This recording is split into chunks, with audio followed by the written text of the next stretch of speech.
Tá na linha o prefeito Eduardo Paes, que vai conversar com a gente sobre esse e tantos outros assuntos.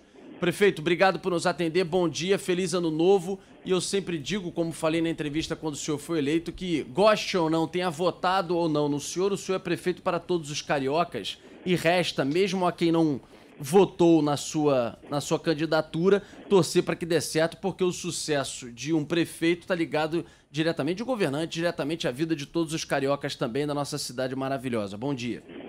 Bom dia, Adolfo, bom dia, Adriano, bom dia, Agatha, bom dia, os ouvintes da Band News, prazer grande estar aí com vocês.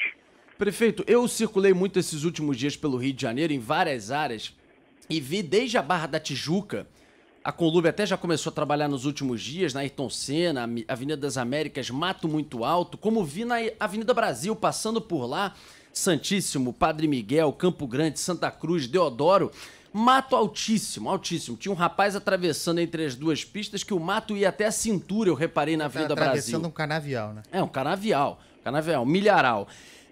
Não tinha, por exemplo, faixa pintada na Avenida Brasil, buraco por todos os lados, e você não sabe qual é a faixa que você está circulando.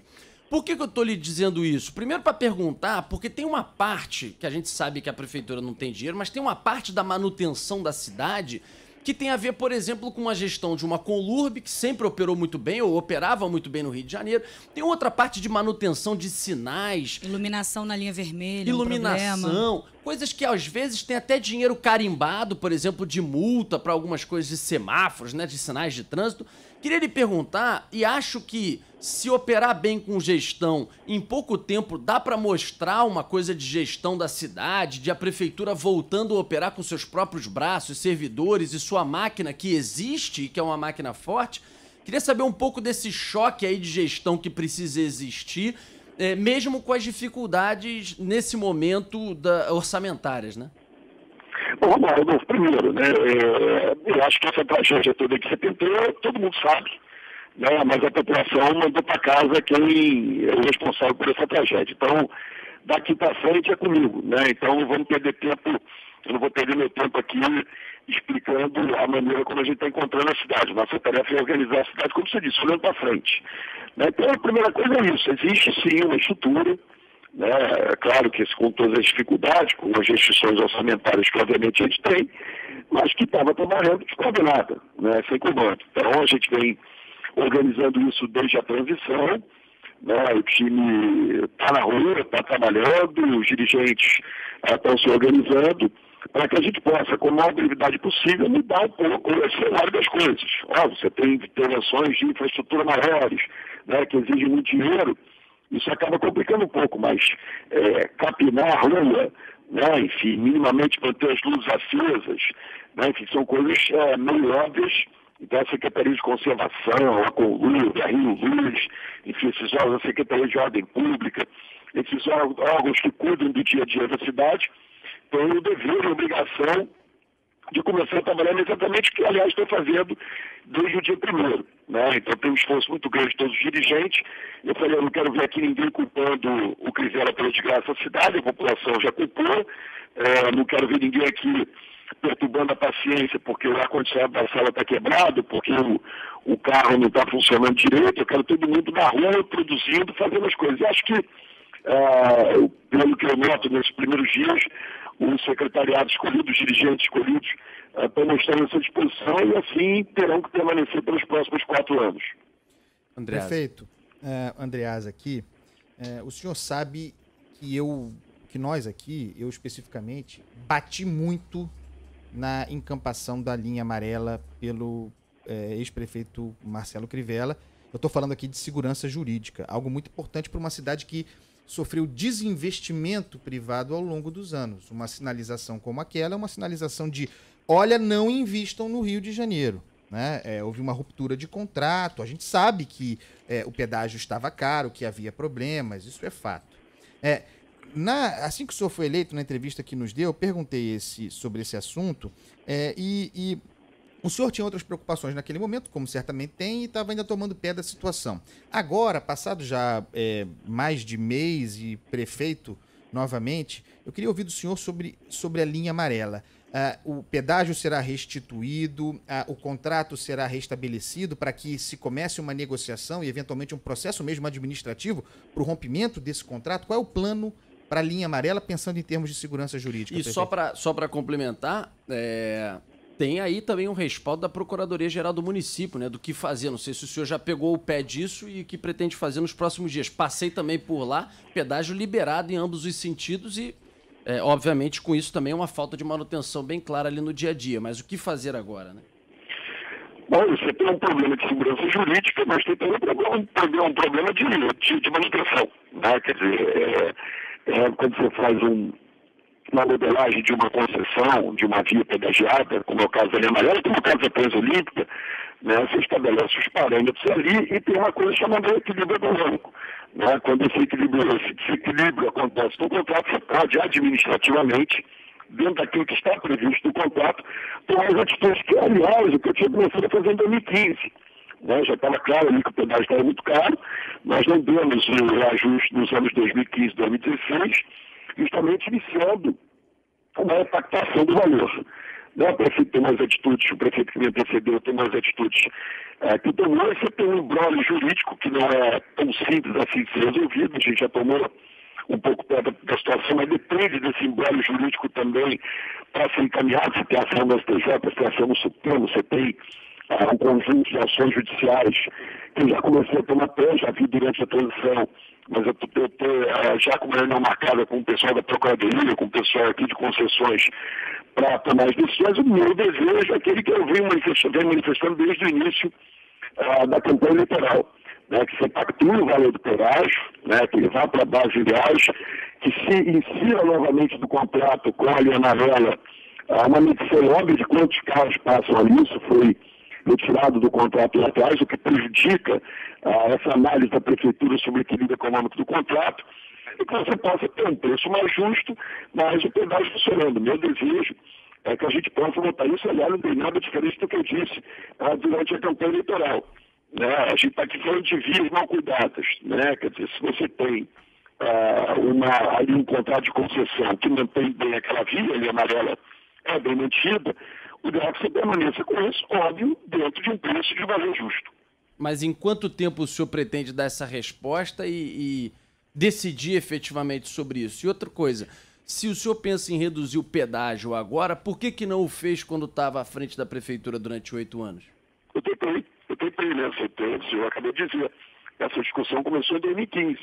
Né? Nós, de certa maneira, reduzimos o pedágio. Então, se você for ver os ajustes aplicados dos meus 8 anos de governo, eles se deram dentro da inflação. No período do Crivella foi o dobro da inflação. Né? Então a gente tentou fazer isso em 15, 16, eu não dei ajuste já buscando essa redução e o equilíbrio econômico-financeiro do pedágio. Você começou numa situação equilibrada, depois você teve um problema, que você tinha um ajuste para o IPCA, é um índice de inflação. E você tem que lembrar que em 15 e 16 nós vivemos um crescimento baixo com inflação alta. Né? Quer dizer, daí o fato de não ter dado aumento. Então, isso tudo tem que ser analisado. Quer dizer, depois, esses aumentos não dados em 15 e 16 foram dados em 2017, 2018. Né? E o pedágio chegou nesse valor absurdo. Então, você tem problemas que são problemas novos, né? Que não surgiram lá atrás e que surgiram posteriormente. Aliás, o uso até já da minha administração e tem todo um processo administrativo que é adequado, é discutir o equilíbrio econômico-financeiro.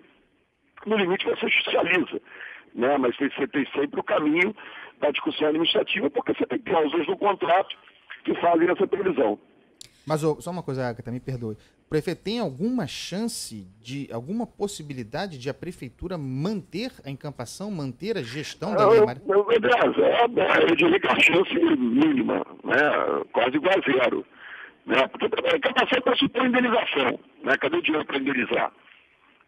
Depois é o que se disse, quer dizer, você tem um contrato estabelecido ali, é que as pessoas fazem uma conta muito simplória, né? Quase uma regra de 3. Mas a empresa investiu tanto e aí já recuperou, quer dizer, não é assim, a gente sabe que quando você faz uma concessão, quando você tem um aporte de capital privado, né, aquilo, você tem uma taxa de retorno que é estabelecida no contrato, quer dizer, tem uma série de questões, aí a demagogia de algumas autoridades acaba fazendo com que a população tenha uma compreensão equivocada das coisas. Então, é o que você disse, como é que a gente atrai investimento privado para a cidade se não está prevista uma taxa de retorno para o privado, né? O privado não faz filantropia nunca, esquece. Aliás, o privado que vier fazer filantropia eu sempre olho com alguma desconfiança, né? Mas você tem que manter pela uma tira, né? Uma taxa de retorno estabelecida em todos os contratos de concessão. Se você tem um desequilíbrio nessa taxa de retorno, que às vezes pode ser até contra a prefeitura, no caso ele é a favor. Né? O que se prevê em qualquer contrato é um estudo, é um equilíbrio, é uma avaliação, em geral independente, para que ele volte a taxa de retorno prevista no contrato inicial. Então é dessa maneira que a gente vai trabalhar. O meu desejo, esse desejo foi manifestado durante o processo eleitoral de maneira muito franca, é reduzir o pedágio, mas permitir que o pedágio retorne. Né? Uma encantação não passa pela minha cabeça, não.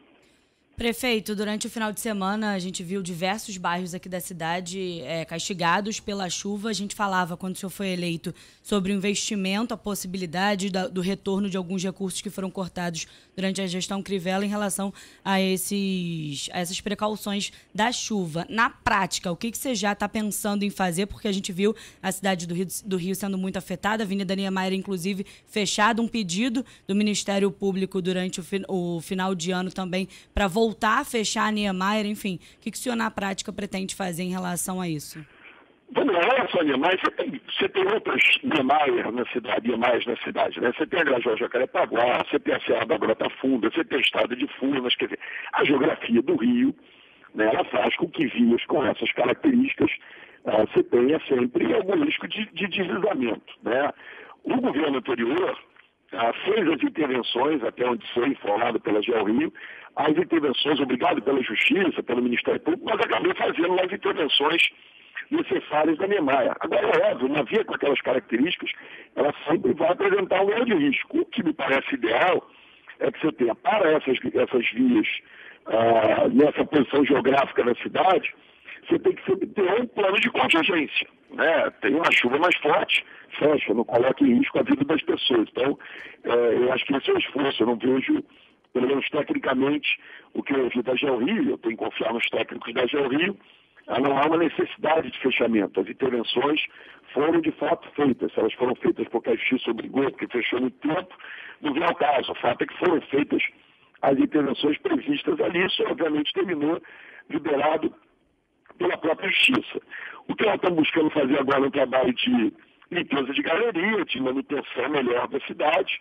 Agora, precisou um tempo. Eu, quando fui prefeito, o plano verão, o trabalho de manutenção, de limpeza de galerias, de dragagem de rios, eu me lembro que eu fazia em junho, para começar em julho esse trabalho. Né? Você tem que estar em novembro com essa coisa pronta. Então, óbvio que a gente está correndo aqui atrás do prejuízo, mas, de novo, é minha responsabilidade agora não permitir que encha tanto, né? Que você tenha tantos problemas. É óbvio que quando tiver uma chuva muito forte, né, é quase inevitável que você enfrente problemas, né? Daí a gente sempre dizia, olha, as pessoas na área de uma chuva forte evitem se deslocar pela cidade, né? Quem mora em comunidade que tem área de risco, tem lá as sirenes, vai para um ponto seguro, quer dizer, você tem um conjunto de coisas, né, que uma cidade com as características do Rio, com chuva forte, vai sempre ter problema.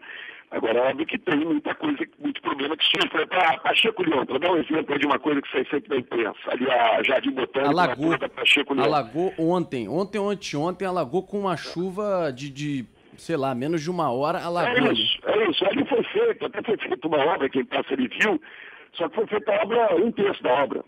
Né? Depois eu fui para descobrir, essa semana eu não sabia, mas parece que à época o presidente da Rio Águas, que é a empresa responsável por essa drenagem na cidade, se demitiu porque fizeram uma parte da obra. Disseram, não vou ficar aqui fazendo uma parte da obra que você vai enganar os outros. E deu o que deu, então tem que terminar a obra.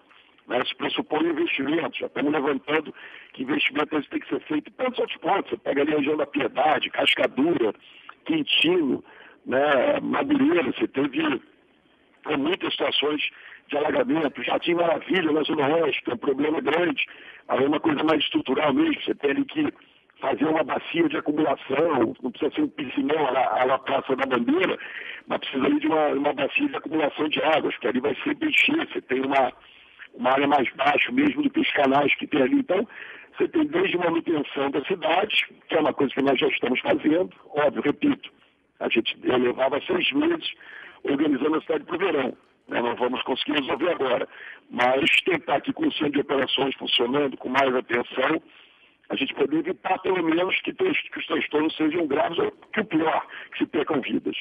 Só para pegar o gancho aí da Niemeyer, bom, então a prefeitura, pelo que o prefeito dá a entender, através da GeoRio, enviará informações ao Superior Tribunal de Justiça, tem aí parece que 5 dias úteis, para tentar sustentar contra a tentativa do Ministério Público Estadual, tentar sustentar a ideia de que a Niemeyer pode continuar aberta e eventualmente se fecha em caso de chuva muito forte. Falando da ciclovia, o senhor disse durante a campanha e voltou a falar agora eleito que vai fazer um plebiscito para decidir se demole ou não uma estrutura que custou mais de 40 milhões de reais, que foi construída sob a supervisão da própria GeoRio, e devido à forma como foi construída, houve aquele acidente ainda na gestão do senhor, quando o senhor chegava inclusive para um evento do Comitê Olímpico Internacional e voltou de lá matando 2 pessoas, aquele acidente, jogando 2 pessoas para o alto porque aquela esteira não era pregada, enfim, na estrutura, nos pilares, e aí veio uma onda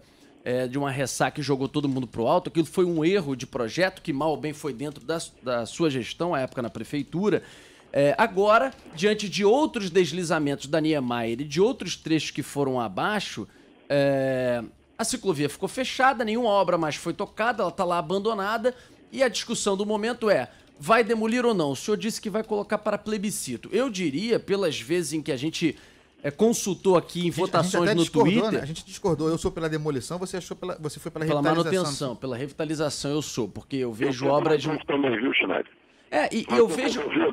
Eu vejo pelo mundo obras impressionantes que são feitas e são mantidas, e que você pode inclusive interditar em momentos assim de intempéries, e que estão lá, né, estão servindo ao público. E é uma ciclovia que serve de uma ligação entre o Leblon até o São Conrado, é a casa do Leme ao Pontal, por isso foi dado o nome do Tim Maia.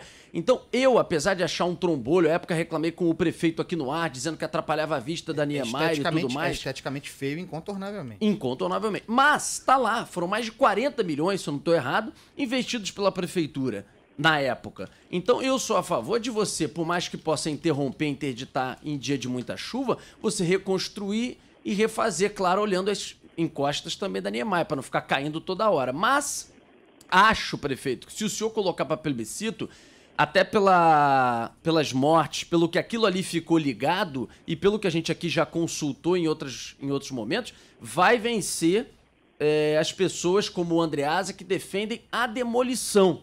Fico com medo de ser algo como foi o Brexit, que fizeram lá uma votação, depois muitos se arrependeram. Se fosse votar hoje, o Brexit não ia ser aprovado para a saída do Reino Unido da União Europeia. De qualquer maneira, está colocado isso. O senhor fará o plebiscito? E mais, como fazer um plebiscito? O senhor vai esperar o quê? A eleição de governo daqui a 2 anos? Que plebiscito requer uma consulta, sei lá, com urnas eletrônicas. Não sei como o senhor faria isso.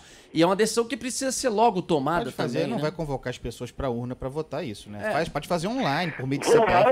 É isso aí, quer dizer, eu não falei em plebiscito, eu falei numa consulta pública, né? A gente vai decidir a melhor maneira de fazer, até porque não necessariamente ela tem que envolver toda a cidade, né? Quer dizer, você tem áreas que são abrangidas pela ciclovia de pessoas que mais se utilizam. Então, eu não preciso perguntar ao morador da Pavuna sobre a ciclovia da Niemeyer, né? Quer dizer, então, a gente vai estudar isso em algum tipo de consulta pública, como disse o André, isso pode ser feito online mais simples do que um plebiscito formal, né? E eu fiz questão de dizer isso durante a campanha, porque eu me permito tomar decisão. Acho que quem me conhece aqui sabe meu estilo.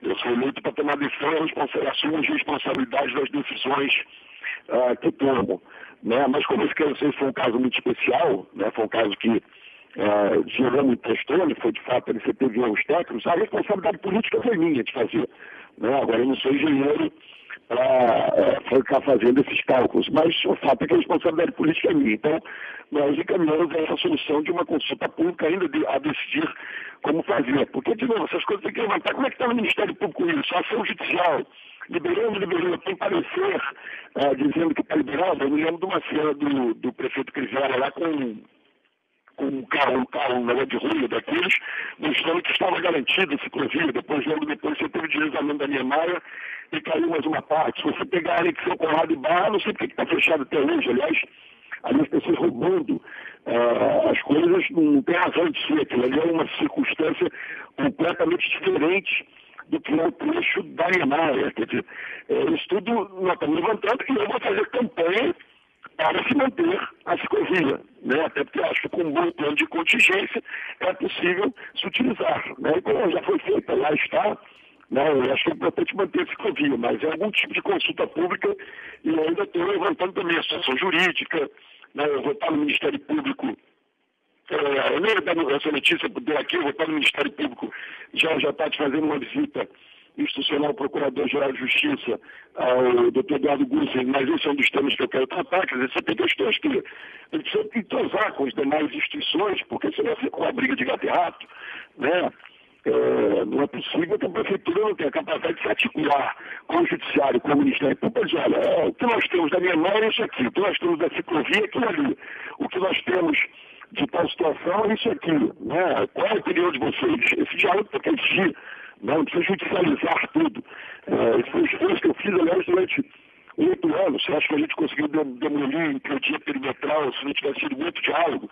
Né? Tem que abrir as coisas para o Ministério Público, informar a sociedade, informar a Judiciário e o Ministério Público para evitar esse tipo de disputa judicial. Tudo fica judicializado e aí você não tem as decisões tomadas da maneira correta. Prefeito, outro drama da cidade do Rio de Janeiro, a Transbrasil, uma obra iniciada na sua gestão. O prefeito Marcelo Crivella passou 4 anos, não concluiu, prometeu várias datas e nunca entregou. E prometeu que entregaria em 2020, no final, em dezembro. Tudo isso que a gente passou aqui, nós acompanhamos essa obra a cada passo. Nós estamos lá, os passos muito lentos. É possível ouvir do prefeito do Rio, que acabou de assumir, uma data, um compromisso no calendário para a entrega dessa via tão importante e para acabar com aquela sensação que nós temos ali de abandono também, que é muito ruim para o Rio de Janeiro, prefeito? Bom, primeiro, esclarecer, né, mais uma vez eu falo sempre, mas é importante esclarecer, ela se iniciou na minha administração e com previsão de terminar na administração seguinte, né? Então, nunca teve qualquer relação com Olimpíada, enfim, as pessoas adoram dizer isso. Essa é uma intervenção de infraestrutura importante para a cidade, na principal via da cidade, que não só cria um corredor de transporte de alta capacidade, como também resolve problemas estruturais da vida do Brasil, de alagamentos, de enchentes, enfim, você tem ali uma série de intervenções de drenagem na vida do Brasil. A informação que eu tenho, Andreasa, até o momento, nós temos tomado a obra, nós temos ainda 10 meses de obra ali. Né? O que nós estamos agora, eu já pedi à secretária de Infraestrutura, durante a transição, ela já começou a trabalhar nisso, nós temos recursos federais para essa obra, tem uma contrapartida da Prefeitura, mas há um volume de recursos federais já disponíveis para se tocar isso. Então, ela já está em contato com a Caixa Econômica Federal, BNDES, enfim, com as entidades de financiamento. Foi um financiamento que eu consegui com o governo federal no meu segundo mandato. Tem, obviamente, aí chamar o consórcio que faz ali a obra, porque essa gente está sempre querendo reajuste aditivo, então tem que colocar isso nos eixos ajustado para se retomar a obra com a maior brevidade possível, a partir da retomada, a informação que a secretária me deu de 10 meses de obra ainda. Então, como a gente não vai retomar agora no dia... Para entregar tudo, prefeito? Não está para a data de outubro. Mas eu vou trabalhar para retomar o mais rápido possível, a partir dessa retomada, imaginamos aí uns 10 meses. Para entregar tudo, absolutamente tudo, porque eu lembro que tem aquela discussão, não, entrega só um trecho até a ilha, não, seria entregar o BRT inteiro em 10 meses? É óbvio que você tem um problema ali, quer dizer, você tem uma operação do BRT que não foi endereçada nesse período. Né? Quer dizer, como é que vai operar o BRT de novo? Qualquer endereçamento nesse tema. Né? Existem os ônibus, já foram comprados, nada disso. Não é ao contrário, que a gente está vendo o sistema de BRT distante totalmente sucateado. Né? Você tem uma discussão sobre os terminais. Há uma necessidade de um debate metropolitano ali, porque os ônibus que vêm da Baixada, que vêm da região metropolitana, passam pela Avenida Brasil. Então, não é só a obra em si. A obra em si você tem 10 meses, mas tem uma necessidade de diálogo metropolitano ali que, infelizmente, não foi conduzido. A verdade é o seguinte: você tem um sistema uma infraestrutura de transporte e mobilidade implantada na cidade, né, muito em razão do ciclo olímpico, como lembrou ali o Andreasa, que ela nunca foi colocada para funcionar na sua plenitude. Ao contrário, ela foi destruída. né? Então, já estamos fazendo um esforço de recuperar estações de BRT, né? Você tem problemas a serem resolvidos nos BRTs existentes, né? Principalmente na Transoeste e na Transcarioca. Quer dizer, quando você tiver a Avenida Brasil, a Transbrasil integrando, você pode começar a pensar num sistema integrado, mas o mais difícil foi feito, né? Que era fazer essas intervenções que a cidade demandava tempos. Agora é uma modelagem institucional que permita integração tarifária, que permita que esses modais funcionem de maneira adequada. Mas você tem um outro problema, quer dizer, os consórcios aí que operam o BRT não estão funcionando, né? Que você tem uma outra discussão do reajuste da tarifa, faz ajuste, não faz ajuste. Então você tem, para colocar, para funcionar na sua plenitude a Brasil, além da obra, você tem sim uma discussão institucional aí, contratual importante ainda para fazer. Só para pegar a questão do BRT, como refazer o sistema? Como colocar esse sistema para funcionar? Uma coisa importante, eu não sei se o senhor vai colocar com a própria Guarda Municipal ou se o consórcio vai pagar por fora o Guarda Municipal para trabalhar fora do horário, por exemplo, diminuir o nível de calote. Hoje, sei lá, quase metade não paga. Como é que um sistema para de pé se quase metade não paga para entrar? Num sistema destruído. Deixa eu te dar um exemplo. Porque assim, há sempre uma tendência a dizer, mas a população não respeita, tem que ter uma coisa cultural, sim. Mas vamos dar um exemplo concreto. O VLT no centro não tem nem trocador. E as pessoas respeitam. Mas por quê? Porque a concessionária mantém direito. Mantém de maneira adequada. Né? Tem os dois lados, prefeito. Tem, com certeza a manutenção, mas tem abandonada, os ônibus sucateados. Né? Tem uma coisa dessas concessionárias de ônibus que elas vivem num pré-capitalismo ainda, né? São empresas muito desestruturadas, são consórcios muito mal gerenciados, né? E aí eles fingem que presta o serviço, a prefeitura finge que é atendida, e a gente vive um conto de fadas aí na historinha que a população que sofre. Não. Então, se é para tocar direito, tem obrigação contratual. As estações, a obrigação do consórcio. Os ônibus, a obrigação do consórcio. A infraestrutura, a obrigação da prefeitura. A tarifa é a obrigação da prefeitura definir.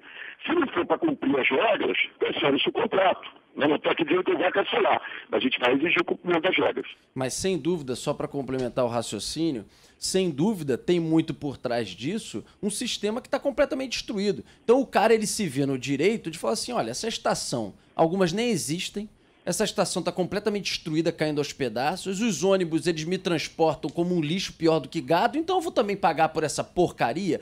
Agora, também tem o fato, prefeito, de que no caso da Transoeste, os ônibus eles estão extremamente destruídos pela pista que foi colocada na sua gestão ainda, que foi construída com asfalto, é uma pista horrível. Se andar pela Transoeste, aquela pista jamais poderia ter sido construída com asfalto, era para ser de concreto, porque aquele piso lá, ele cede, coloca asfalto, ele fica totalmente irregular e vai destruindo todos os ônibus articulados ali, tantos engarrafam no meio do caminho. O senhor admite que foi um erro ter construído aquilo ali, ou talvez na pressa de entregar a tempo da eleição de 2008 ou 12?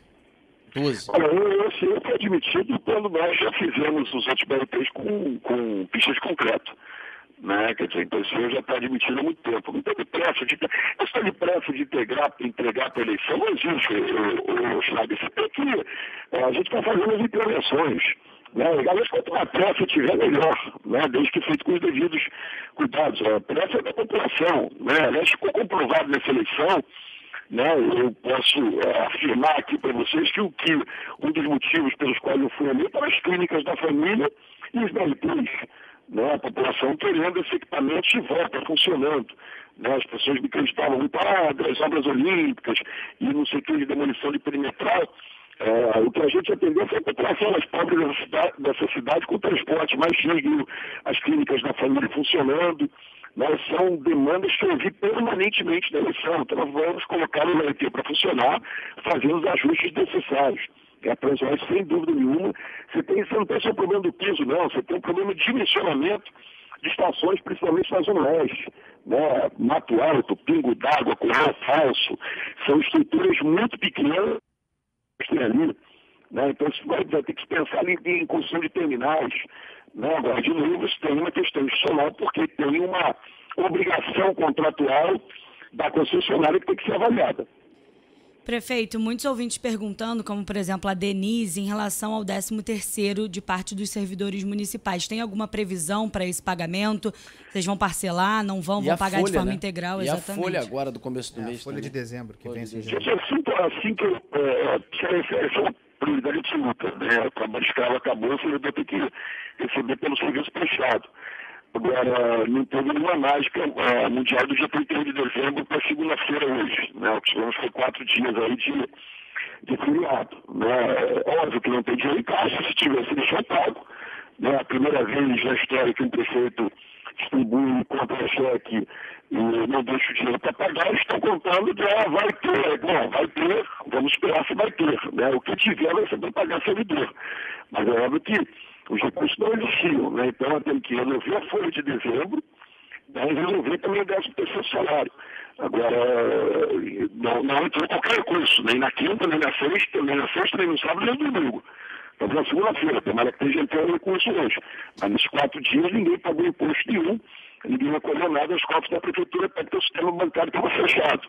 Então, nós temos que aguardar, porque se tivesse dinheiro, eles já teriam pago, né? Afinal de contas, não tem nenhum tipo de masoquismo ali. Prefeito, falando sobre isso, pagamento de salário, esse passivo, o senhor encontra uma prefeitura, todo mundo sabia, disputou-se a eleição sabendo dessa situação de drama fiscal, né?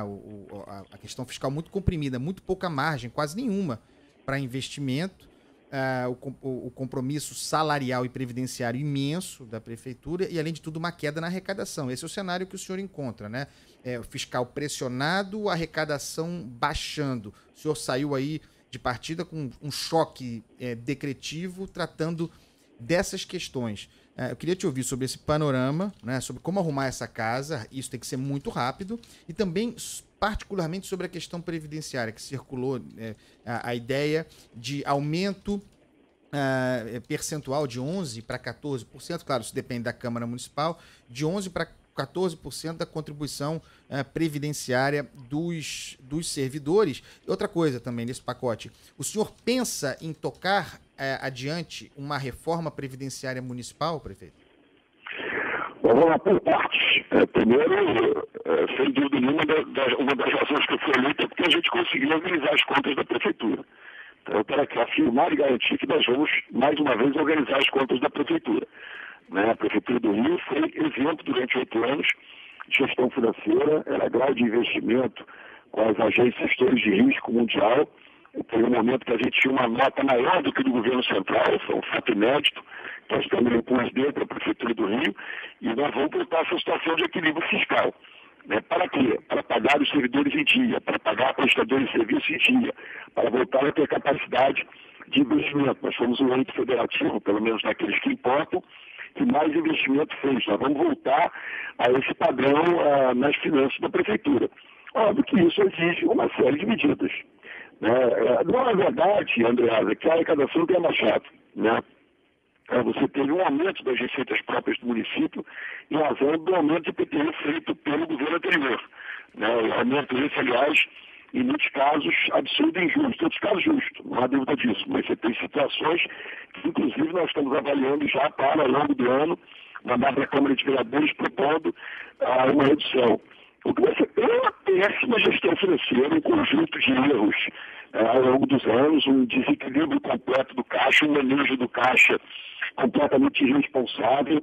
O que você tem é prestação de serviço, de investimento sem prévio empenho, ou seja, isso tudo desorganiza. Não é que você desorganiza o caixa da prefeitura, não é que você não tem controle da gestão, mas na hora que não tem olho do dono, fica ruim, dá no que deu aí, quer dizer, é aquela história, você trabalha para pagar o jantar, quer dizer, a afirmação da gestão anterior, vai entrar o dinheiro para pagar a folha de dezembro. Como é que é isso? Eu nunca tive menos do que 5, 6 folhas em caixa ao longo do meu período como prefeito. Então, isso vai levar algum tempo, mas eu afirmo com as medidas tomadas aí pelo secretário Pedro Paulo, isso obviamente inclui a análise da questão da Previdência, um conjunto de medidas, porque ela suga realmente recurso do caixa, agora sempre respeitando o servidor. Eu não acho que o servidor seja culpado pelo que está acontecendo. O que está acontecendo acontecendo é que você teve, aliás, é até curioso, porque tem um documento produzido pela última secretária de Fazenda, que é uma pessoa competente, acho até que ela minimizou os problemas da tragédia dos anos de gestão Crivella, do seu ponto de vista das finanças da prefeitura, mas inclusive apontando erros cometidos em 2017, 2018, 2019, quer dizer, são um manejo da questão financeira que com descontrole completo. Né? Você tinha atos do prefeito, reduz aqui, ninguém reduziu nada. Né? Os simplesmente pararam de pagar, o Instituto continuava prestando serviço. Não, esses caras só pagavam ser auditados e reauditados e avaliados e analisados, né? Porque também o setor privado, quando presta serviço, tem que prestar atenção se existe prova empenho. Não, empenho significa dizer que os recursos estão no caixa, né? Que há recursos orçamentários previstos, não necessariamente no caixa, mas há recursos orçamentários previstos para isso. Quer dizer, é uma enorme bagunça, qualquer dona de casa que estiver nos ouvindo sabe, bagunça a casa, gasta mais no cartão do que pode. Né, perde o controle para ver como é que ajeita, demora a ajeitar. Os taxistas estão entrando em contato para falar sobre uma declaração que o senhor deu de regulamentação de aplicativos no Rio de Janeiro. Eles querem entender isso um pouco melhor. Queria lembrar, os aplicativos, eles cobram alguns 16, 17, alguns chegam a 20% desses motoristas, ou dos próprios taxistas, ou de motoristas de aplicativo de uma maneira geral. Isso é quase que, enfim, uma extorsão para você usar a tecnologia dele, vamos dizer assim. Mas tomam muito dinheiro. Lembro que o Táxi Rio, que foi criado pela prefeitura, aliás, foi uma das poucas coisas, na minha opinião, boas da gestão de Marcelo Crivella, o Táxi Rio, que aliás também queria lhe ouvir, prefeito, sobre o que fará com o aplicativo Táxi Rio, porque lá não se cobra do taxista e ali você pode escolher entre 10% e 40% um desconto. Hoje vim para a Band com o taxista. Aliás, queria mandar um beijo muito grande, não foi com ela, mas peguei essa taxista na Lúcia, ouvinte da Band News FM ao longo dessa estada aqui no Rio de Janeiro. Foi maravilhosa, taxista, muito bem avaliada. Mas entender do senhor o que fará com relação a isso. Uma pessoa nesse final de ano estava do meu lado e disse assim, fui aqui tentar ver o Uber, estava dando R$44 a 10 minutos. Agora eu fui entrar, deu 56, porque tem a tal da tarifa dinâmica, que se aumenta a procura, os caras aumentam o preço. Enfim, só ouvir porque eu costumo pegar o Táxi Rio quando estou no Rio de Janeiro. Queria ouvir sobre o Táxi Rio e sobre o que pretende fazer com os aplicativos. Bom, primeira coisa, né? Você vai pintar uma outra coisa no governo Crivella para dizer que foi boa, porque esse aplicativo foi desenvolvido na minha administração, ao longo do ano de 2016. E aí foi implementado na administração dele. Se tem algum mérito, aí foi implementar o Táxi Rio desenvolvido no meu governo. Primeiro, existe uma regra, uma decisão, lei federal, decisão até do Supremo, que permite esses aplicativos estarem rodando nas ruas. Né? Então, na campanha disseram muito, não estava produzindo aplicativos, não entendi nem que eu quisesse, né? Mas eles são uma realidade. Segundo, você tem hoje muita gente dependendo de aplicativo. Né? Então, vivendo de dirigir Uber, 99, enfim, esses aplicativos que existem por aí. Mas, ao mesmo tempo, você tem taxista, né? Que é uma categoria importante na cidade, que buscou, enfim, essa concorrência acabou fazendo com que o serviço melhorasse, que tem uma série de exigências da prefeitura, né? E é importante que também a regulamentação aconteça para esses aplicativos.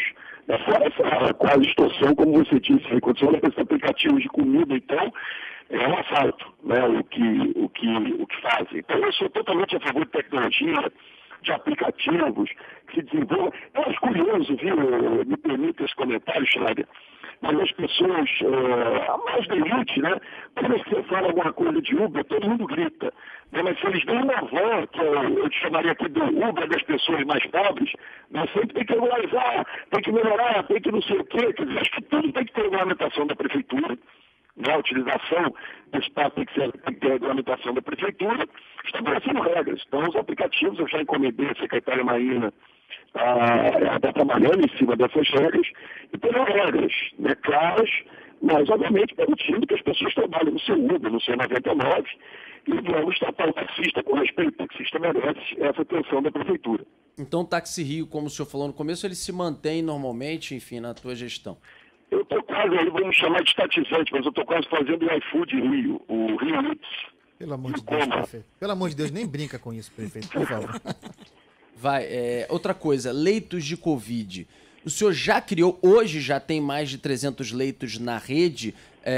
Se hoje, por exemplo, a gente entrar na fila, ontem o senhor anunciou junto com o governador exercício Cláudio Castro oficialmente, né, a tal unificação da fila do Rio de Janeiro, do tal do CISREG, que agora todos podem enxergar e todos os leitos dos hospitais do Rio de Janeiro, municipais, estaduais e federais.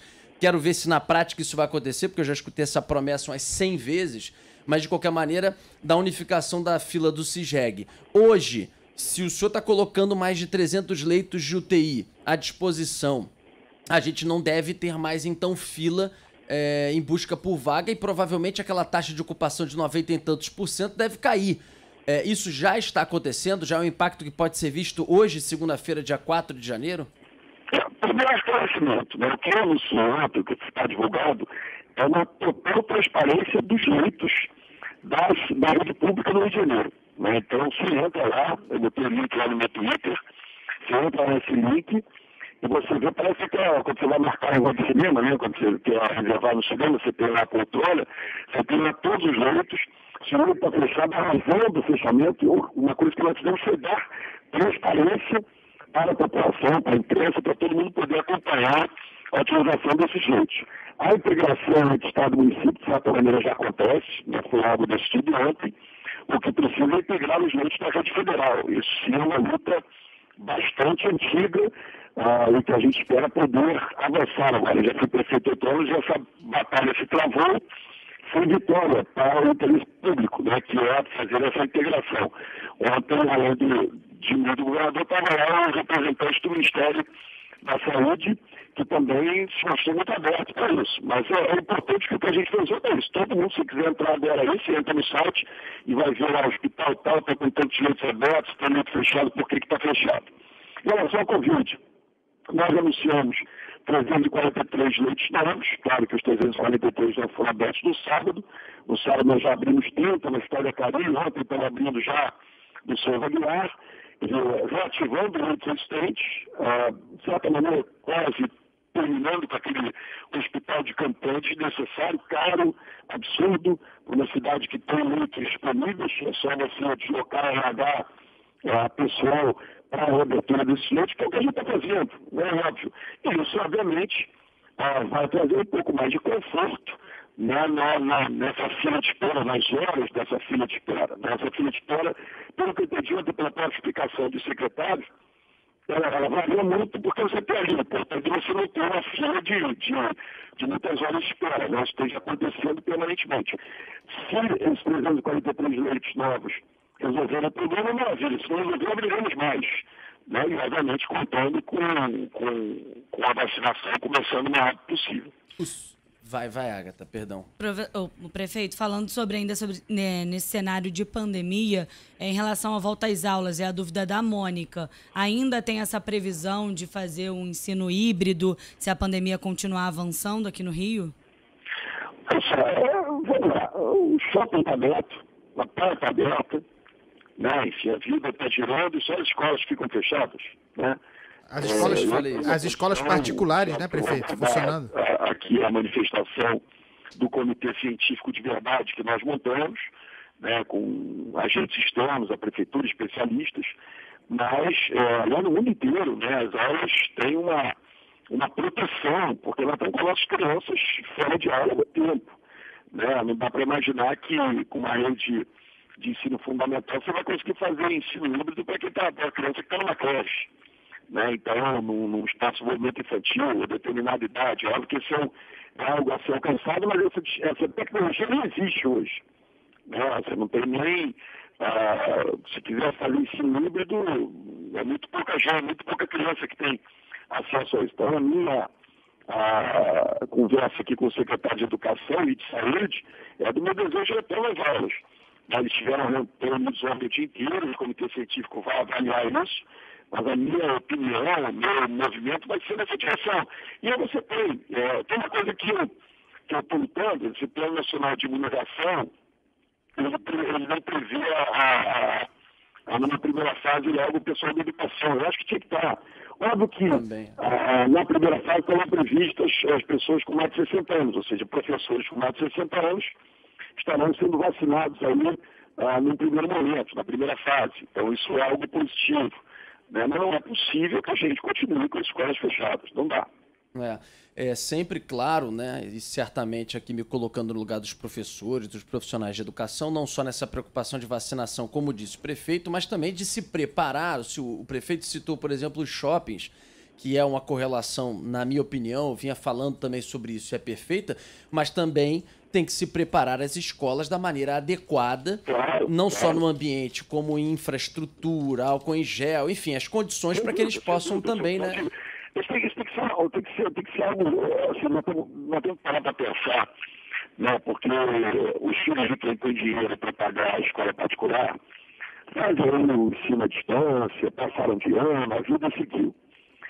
As 650 mil crianças da rede pública, né, começa a ter tido um esforço enorme dos professores, e aí tem um monte de coisa interessante que surgiu nesse período, né, de professor se dedicando, dando jeito de fazer coisa online, tem esforço da Secretaria de Educação, mas nós precisamos ter mais aulas. Né, e claro, com os devidos cuidados, preservando o professor mais idoso, o professor com morbidade. Isso tem que ser pensado, tem as exceções, obviamente, mas não é aceitável que a gente fique com as crianças fora de sala de aula mais tempo. Para voltar na questão de vacinação, o senhor disse, ou pelo menos o plano fala em janeiro. O Ministério ontem disse que, na melhor das hipóteses, até 20 de janeiro, mas pode passar disso, enfim, indo até fevereiro. Tem 15 países já vacinando, a gente ainda não. Já tratamos muito desse assunto, o atraso do Brasil. Se São Paulo começar a vacinar antes, como o senhor assinou com São Paulo, o senhor começa antes do Programa Nacional? Vamos ficar sensíveis e vamos falar sobre fatos concretos. Você tem hoje no Brasil, eu caminhei para 2 vacinas. A Coronavac, do Instituto Butantan, o governo de São Paulo, né, com quem eu já assinei o memorando de entendimento, lá, o plano de compromisso, seja lá o nome que se deu, e a vacina AstraZeneca, Oxford, Fiocruz, enfim, que deve ser a grande protagonista do Plano Nacional de Imunização. As notícias que eu tenho da própria Fiocruz, do Ministério da Saúde, é que essa coisa avançou muito nos últimos tempos, nos últimos dias, nas últimas semanas, e com uma quantidade grande a gente tem uma data ainda no mês de janeiro. Então, precisa aguardar o Plano Nacional de Imunização, né? E aí, se acontecer tal coisa, a gente vai tomando as decisões. O que eu busquei foi garantir que o Rio de Janeiro tivesse imunização o mais rápido possível. Não é que tem de concreto, tem que fazer contato com Pfizer, com Moderna, enfim. É muito difícil, porque tem que ser teste de concreto é isso. O Coronavac, Butantan, Oxford, AstraZeneca, Fiocruz, né? Enfim, que deve ser produzido, inclusive, pela Fiocruz. Então, eu espero, tenho certeza que em breve o Ministério da Saúde vai divulgar as datas do PNI, do Plano Nacional de Imunização, disponibilidade para todo o Brasil. Quer dizer, isso não tem que acelerar essa história e eu estou muito otimista com as notícias que podem vir aí. Se vai anunciar hoje, amanhã, semana que vem, enfim, eu não sei dizer. Se começa dia 20 de janeiro, seria uma bonita homenagem a São Sebastião. Mas se não for no dia 25, for no dia... tem um prazo que tem que se respeitar pela própria estrutura. O que eu quero é que a rede municipal de saúde esteja pronta, com as suas mais de 400 unidades, para aplicar a vacina na hora que a vacina surgir. Tem seringa, prefeito? Tem agulha na rede municipal? Tem. Você tem estoque. O governo do estado, ontem, o governador informou, eles já tinham feito uma compra grande, tem vacina sim, tem seringa sim. Rápidas questões para finalizar. O senhor é favorável a esse modelo que está proposto pelo BNDES de concessão da SEDAI? Eu sou favorável à concessão da SEDAI. Né? Sou favorável, aliás, eu fui candidato a governador em 2018 e disse que faria a concessão do serviço de saneamento. Aliás, o único serviço concedido da cidade do Rio de Janeiro é o da AP5, o Zona Oeste, feito na minha administração anterior.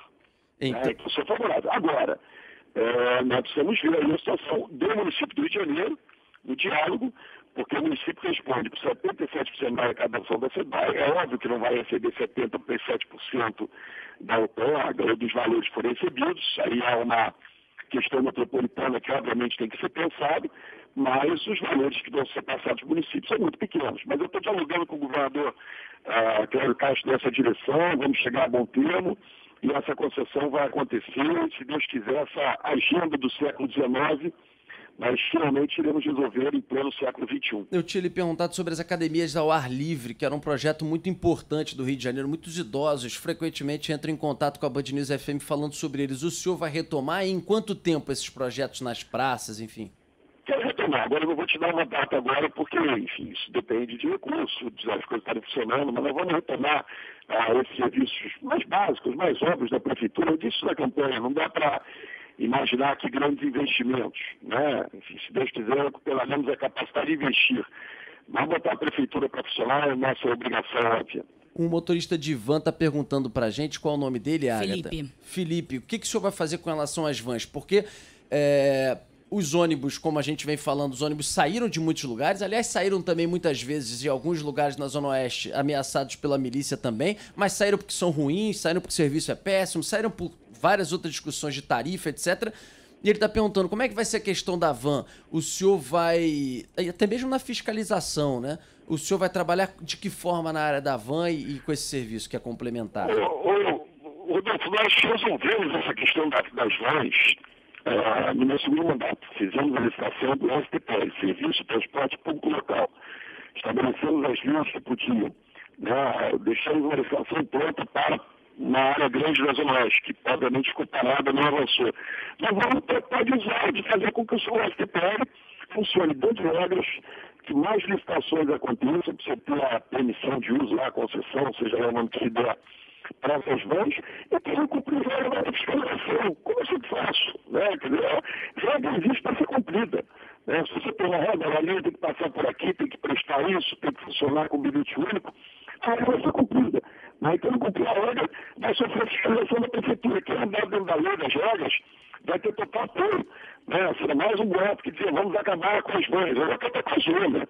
Não admito que se tenha coisa fora da regra aqui, dominado por crime organizado, por seja lá quem for. Agora, o serviço de transporte público local é o que nós implantamos, é um setor de transporte afeto e transporte público regularizado na cidade. Você tem vários exemplos acontecendo, eu vou ver isso ocorrado.